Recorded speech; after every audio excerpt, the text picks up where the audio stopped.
Hey y'all, welcome back to the building of the outdoor enclosure. Last video, y'all watched as I built the wall in front of the pond. Let's discuss that pond. Here I'm digging 18 inches down in a 4-foot diameter for a round 64-gallon pond tub. Get it down in there snug, make sure all sides balanced, fill and pack the dirt all the way around. Also, obtain some flagstones and make it look presentable. That's pretty much it for the pond portion. Back to them shells. The one high in the middle is where the waterfall would be. I decided to make this one rock. I cut strips of cement board and wrapped this particular one. Same method as before, just on a smaller scale. The far right board, not sure, but the far left, I made carpet because lizards, especially monitors, love soft surfaces for their underbelly. So that being said, I'm gonna make the one on the far right carpet as well. Now the one in the middle, not that it gave me any concerns, but I decided to reinforce it by doubling the shelving brackets underneath. Since this is gonna be rock and holding weight, let's just be on the safe side. The far right perch will be bridged from a branch. The far left he can climb up to. And high in the middle will be the waterfall where the water falls right into the tub. Now for that wall, I'll be using stone mortar mix. This is my first time mixing mortar, so I tried to eyeball it. This is why it's so important to follow the instructions on the bag precisely. As you can see, I poured too much water. Now I got a mess. I'm trying my hardest to save this. But the only logical thing to do now is to just add another bag. This is much better. Smooth peanut butter paste texture that's easy to work with. If it has the applesauce texture, as you just saw, you got issues. Mix it up really well with the garden hoe, and we ready to go. After applying my scratch coat, aka the base coat, I went over it again with a more rough application.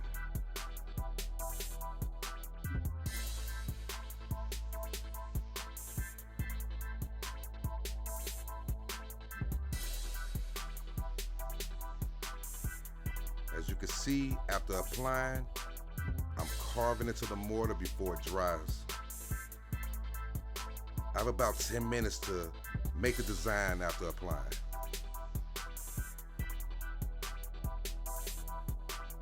This is gonna take a while. My advice, turn on some music, enjoy your time playing in the mud. I'm aiming for a 3D effect. Monitors are problem-solving creatures, and they will test their environment. So I don't want the rock on the wall to have any grippable surfaces. Choppers is strong enough to pull himself up and scale the wall. So I want to make sure this is a large asymmetrical design all the way around. And certain areas require more coats, so you know what that means. More bags of mortar.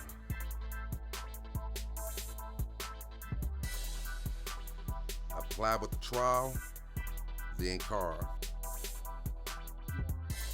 Any fallen pieces, I'll scrape back into the plastic mixing container.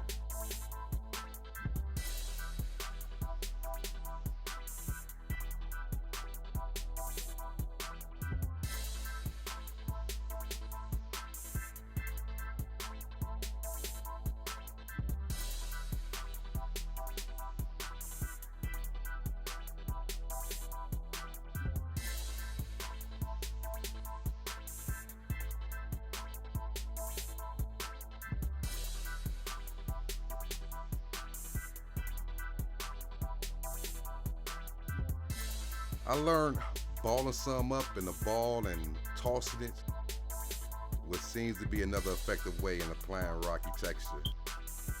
Continue carving, and in some areas, you can even apply by hand to fill the gap surfaces. Again, get your hand full, ball it up, aim, and toss.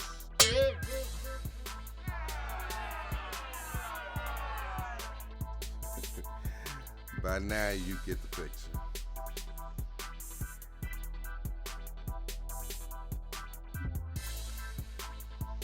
Let this dry for a full 24 or more hours.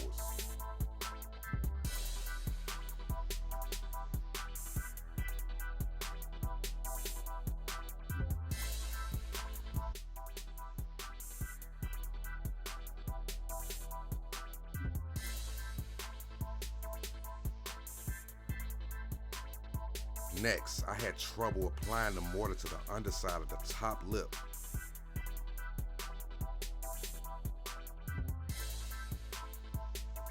So our old eccentric friend, Great Stuff, Expandable Foam, is here to fill those areas for us. We don't want any moisture to get in behind there.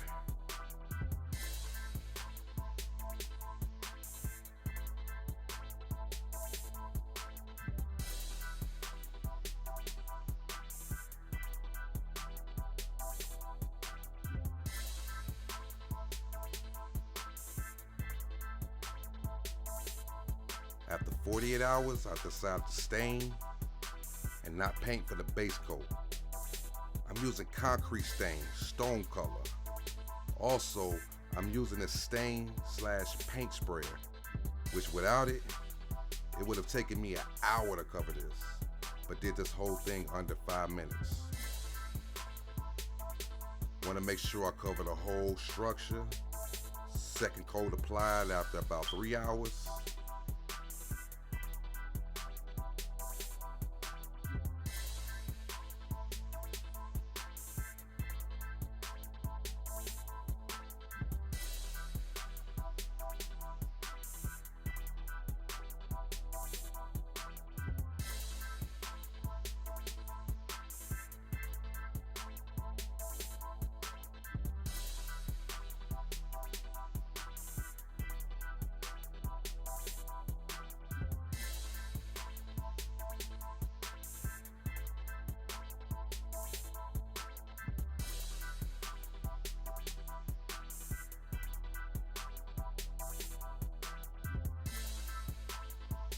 That dark gray is a test color from the acrylic paint before staining.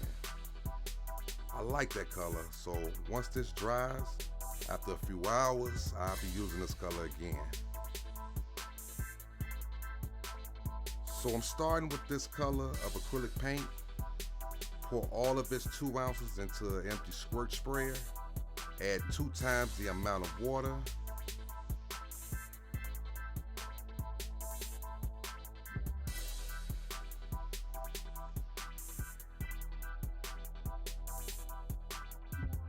And shake well,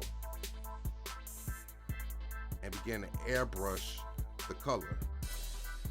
As you can see, I'm not spraying directly onto the surface, I'm more wanding away.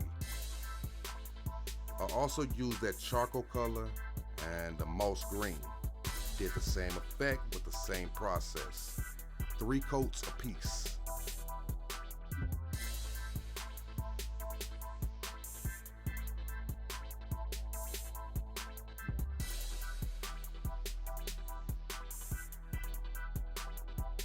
Man, I fell in love with this. I like the dark, natural, tropical color it gives. Let's go ahead and start sealing. I chose this Rust-Oleum Paver lock because it locks all of its sandy particles in place. Mortar is mixed with a great amount of sand, so I don't want the flaking, but I want to maintain the texture. Also, I want a semi-wet look, so I chose a satin finish. After cleaning my sprayer, I use it to apply the sealer. Again, normal situation, it would have taken me about 40 minutes, but with this, 5 minutes. I applied 3 coats, which was the whole gallon of sealer, allowing 6 hours drying time in between coats.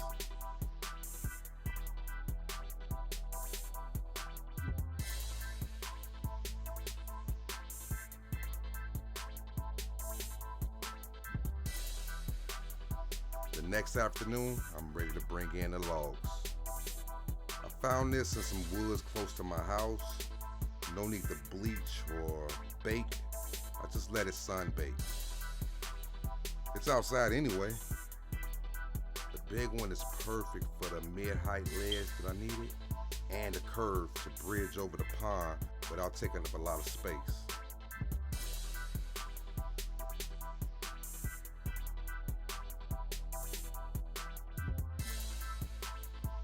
The second one is smaller, but large enough to hold its weight and to complement that big one.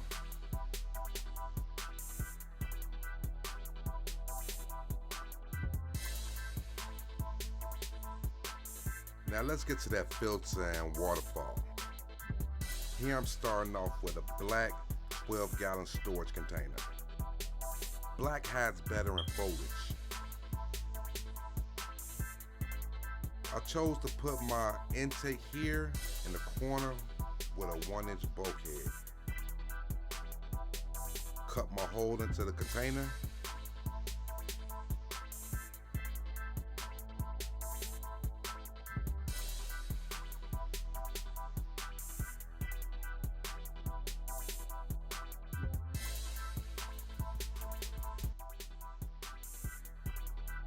Make sure the hole is clean and even. Clean all fallen debris from the inside. I had a 1-inch uniseal from the old filter that I'm gonna use instead of that bulkhead.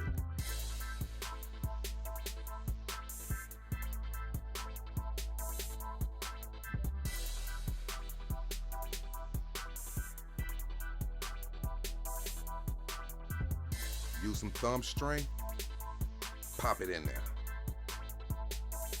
Now I want to prepare my intake sprayer.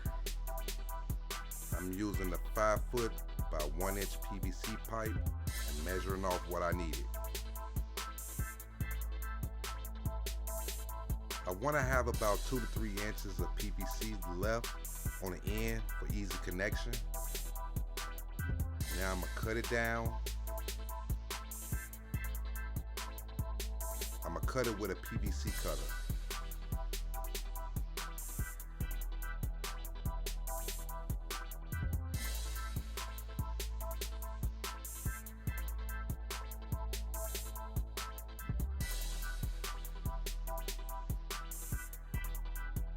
Confirm measurements. Use a drill bit to drill several holes linear for the intake to spray into the contents in the container.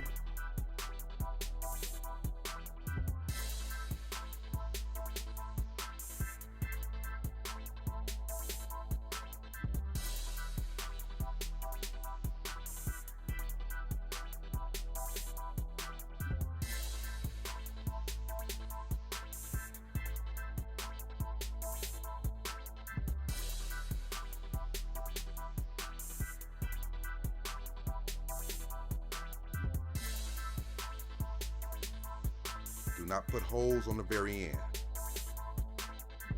Now here, you're gonna have to get strong, but gentle, guiding the PVC through the uniseal and the container.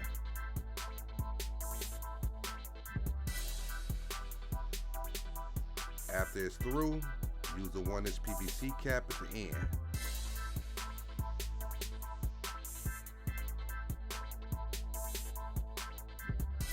Now for the outtake flow.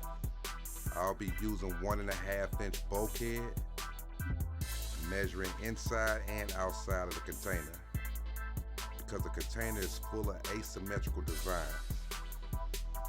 After finding a good spot to cut,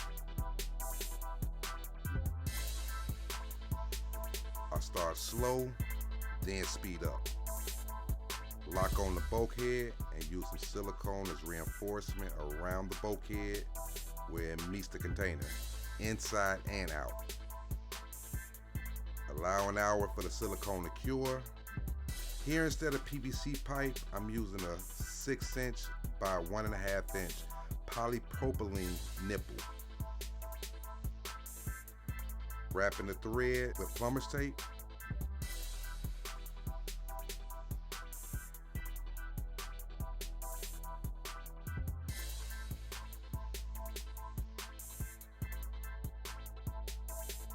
And screw on.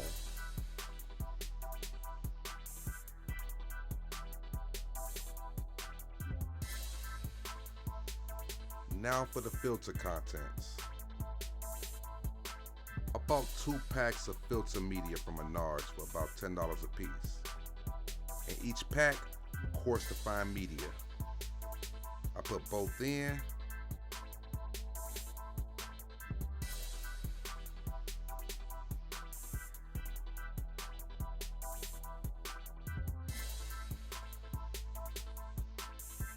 Next layer, I have a laundry bag with lava rocks, sponges, and bio balls.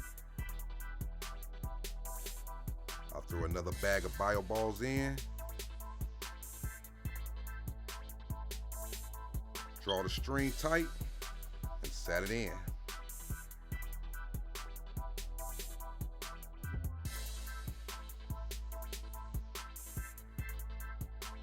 Next, the final layer is polyfill. Make sure the polyfill is tucked securely. Redirect my intake pipe.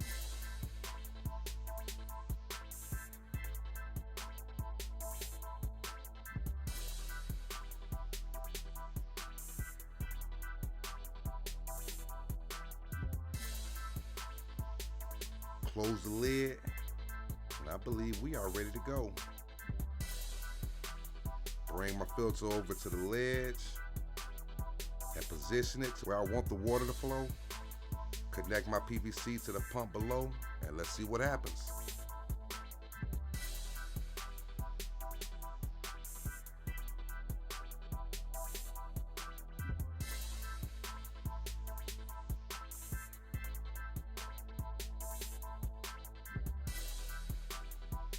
That's the end of this portion.